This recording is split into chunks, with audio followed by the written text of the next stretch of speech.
Oh, sweet baby's mine, you light up my day. Hello everyone, it's Susan from Susan's Nursery. Welcome back to my channel, guys. So today, we're doing on Wednesdays we wear pink because it's Wednesday. And we have sweet little Emmy with us, my smallest little girl, Preemie. Isn't she a doll? So cute and beautiful. She's in her bear outfit. She's got on a bear hat, pale pink bear hat, and her pale heather pink bear mittens. And she has on a pale pink long sleeve romper, or not romper, sleeper that has pinstripes that are white all through it, and then she has on little white and pale pink socks, and then she has her little white bottle with her formula in it.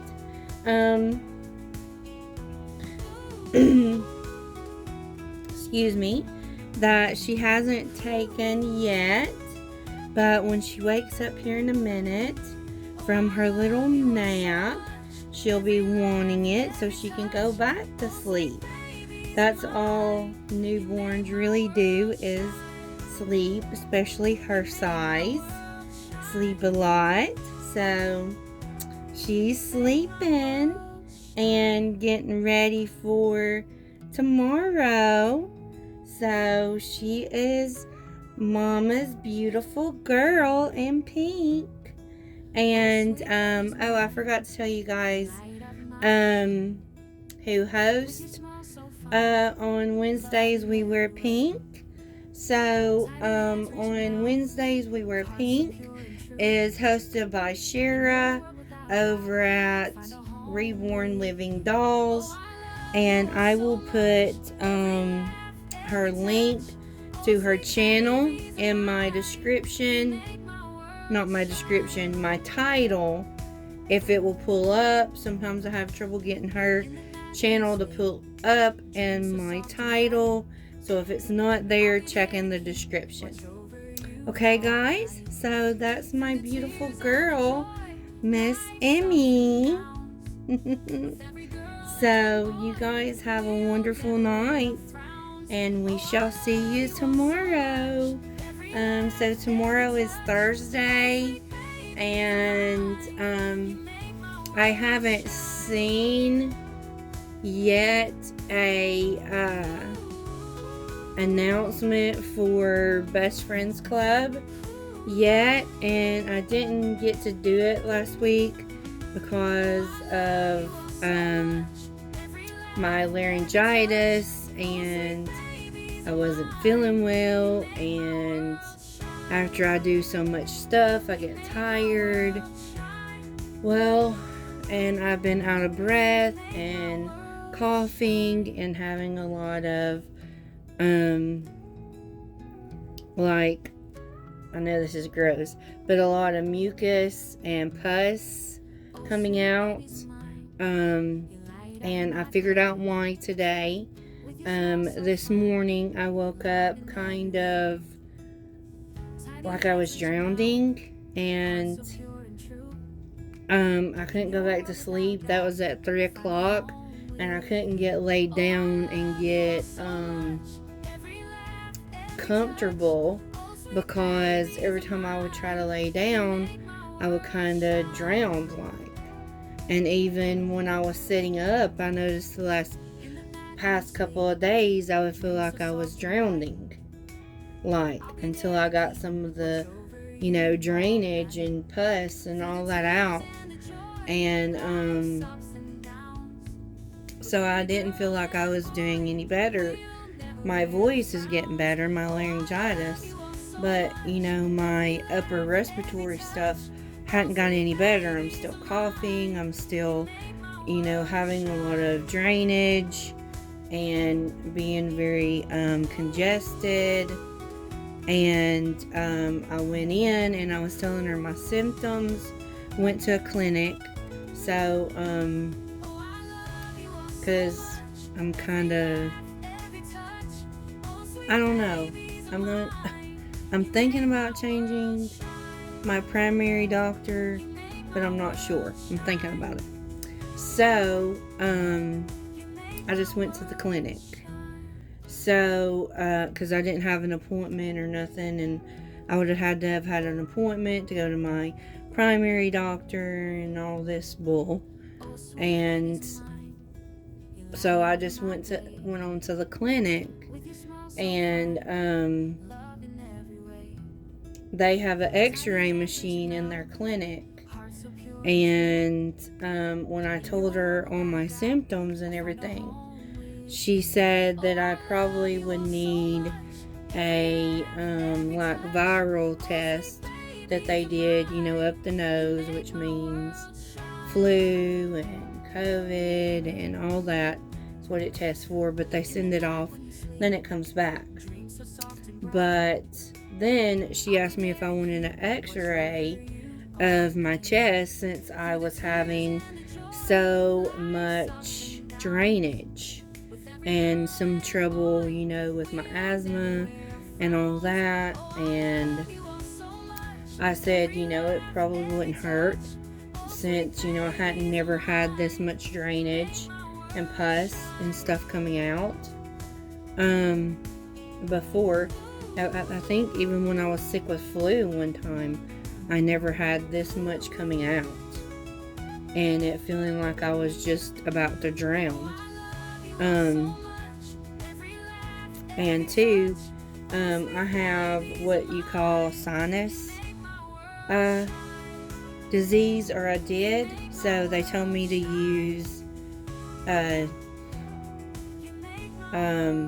Flonase, and I've been using it religiously for like every night and every morning. And usually if it's the sinus disease stuff that's come back and I have a lot of drainage in the morning, is what the sinus disease is kind of like, it'll stop when I'm using that Flonase. Well, it wasn't stopping. I was using it, and then I was just having more and more drainage and pus, and it was colored, and I know that's gross, guys. So they did an x-ray of my lungs, and sure enough, they found pneumonia in my lower left lung. She called it fungal. Is that how you say that? Fungal pneumonia. And it's kind of, it's not as severe as some of the other pneumonias, but it does have, like, you first start off with a dry cough. I had all the symptoms when I got back from the treatment center. I had the dry cough. I had the cough that started that was like phlegmy, and I was producing a bunch of phlegm and pus and all kinds of stuff, fluid, and thick fluid and colored fluid. And it also talked about having irritation to your throat. It also talked about having like chills and body aches. And I did that not the night that I came home, but the night after I came home. I went to bed super early that night because I was like chilling, like freezing, like my teeth was like chattering. If I can say it right, chattering, and I felt like my body was just aching all over, like I had a fever. And my husband, felt me and all that, and he said no, he didn't think I had a fever, but I had symptoms like a fever. And ever since I've had COVID and I've been diagnosed with long COVID, I don't run a fever. So I had those symptoms, but I didn't have a fever. And then it talks about having trouble breathing. Like, I've had a lot of trouble with my asthma and chest pain. Of course, I have a lot of chest pain anyway from my long COVID or my post-COVID, because I have a fast heart rate, and I noticed my medicine hadn't been working as good as it had been with my heart rate, like it had been. It was my heart was racing, and I was having trouble breathing, and yeah, so she said that was all symptoms. And when I looked them up when I got home, they were. And I just didn't know. I just thought I was sick. I just thought I was, because I was sick. I didn't know it was that. I didn't know it was a pneumonia. So yeah, I'm still gonna try to continue to do my videos. I don't really feel bad. I sometimes feel drowned trying to get the fluid off of me. But she did give me an antibiotic by shot, a steroid by shot, an inhaler, a albuterol inhaler, which I already had a different inhaler from when I was sick before I went in the hospital for treatment for mental health issues. I was sick before that, and then when I came out, I was sick. So, and it's not an albuterol. I don't know what it is. Let's see. It's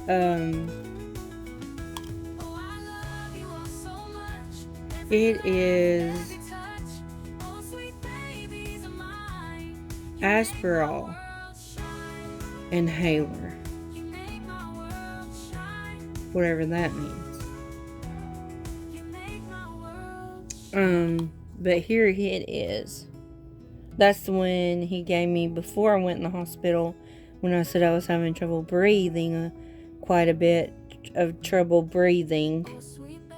And then I don't have it in here with me. It's just like a regular albuterol inhaler. I've had them a lot. It's kind of like a Pro Air type thing that they give you when you're sick. It's just albuterol, kind of like what you put in your nebulizer machine. If you have asthma, you know what I'm talking about. And if you've ever had to have breathing treatment, that you know what I'm talking about. It's albuterol liquid that you put in the machine. It's the same thing. It's just inhaler form. So yeah, I got those. So I'm medicined up, so maybe I'll get rid of the phlegm and the pus and the infection and the nonsense.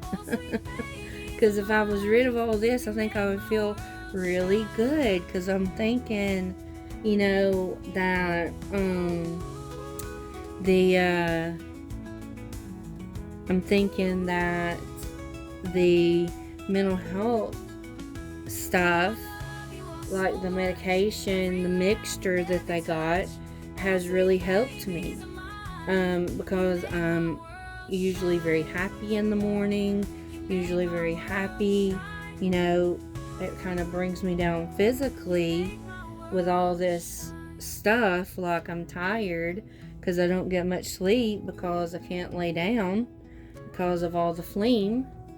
And but as far as mentally, I'm doing great. It's just this physical stuff I've got on me. And I'm fatigued anyway because I have post-COVID chronic fatigue, and I have POTS as well. So I'm kind of fatigued as well. So it's hard to, I guess, kind of measure it when you're sick and when you're not sick, because it always kind of lingers. Even though you feel better, it still lingers because you have those two conditions, or because I have those two conditions. And I also have small fiber neuropathy, which can cause fatigue as well. So I'm kind of shot in the foot when it comes to fatigue. So anyway, that's our girl, and that's how my evening ended up. That's why this video is so late, and I'm going to try to get it edited and out to you. Can't make any promises. It might be early tomorrow morning, because I'm trying to stay kind of like on a little schedule to where I get up and get cleaned up and get dressed for the day and get out of bed, just say goodbye to the bed and don't go back to it till it's night time to get in it, because I was staying in bed too much. So I get up, I have my coffee, or I get up, take my bath and get dressed, and then I have my coffee and I have my yogurt, which is my breakfast, and then I take my meds, and then I sit outside for a little while and do my outdoor therapy for about an hour, and then I come in and load the dishwasher, which is kind of a challenge in itself because I can't load it without help, because I usually can't do it till after my son wakes up and he's got to where he sleeps in for a while. So I use that quiet time to do some music therapy and play with my babies and stuff like that. So yeah, so anyway, I just been trying to keep with a schedule. So I get up early anyway, not 3 o'clock early, but I usually get up about 6 or 6:30 when my husband gets up, and that starts my day, and I don't go to bed. I might lay down on the couch for a small nap or something if I'm feeling tired or something. But that happened for a little bit because I drowned sometimes when I lay down. But anyway, and what I meant by the dishwasher is a lot of people are saying, well, how can you be disabled if you're saying that you load the dishwasher and you do this. So I'm going to take you through what happens when I have to load the dishwasher. So I have to have somebody there with me. I unload it, and I can put up a few things if I'm not having to stand up and sit down. I can get it all out and kind of put up the glasses that's closest to me. And then my son, he usually has to put up the plates and the bowls and the knives and the spoons and forks and all that. And I can put up the pans and maybe the cups. And then when it comes to loading it, I'm not able to walk around the kitchen, and gather the things to put in the dishwasher. So somebody has to always keep it over there at the sink for me and they should anyway, but don't happen in a lived-in home, especially with 2 grown men and 1 lady. So sorry guys, that bag fell. So they usually keep the dishes rinsed out, and they scrape them out, rinse them out, and they're ready to be loaded. So really, they're just doing the prep work and the unloading, and I'm just doing the loading. So it's not really me loading the dishwasher. It's just me doing one tiny step. So yeah. But anyway, I'll let you guys go. I didn't mean to keep you. And Miss Emmy is going to be waking up soon, wanting her sweet little bottle, and she's going to be wanting to be burped and put back in her bed with her sister Emmy, because they sleep next to each other, and she's wanting to be done that. So, or she will be in just a minute, so I better get off of here so I can get her fed and get her burped and get her put back in her bed. So you guys have a wonderful, wonderful night. Sorry about my drama that I have to tell or feel like I have to tell you guys anyway. But yeah, and we'll see you guys tomorrow. Bye for now, guys.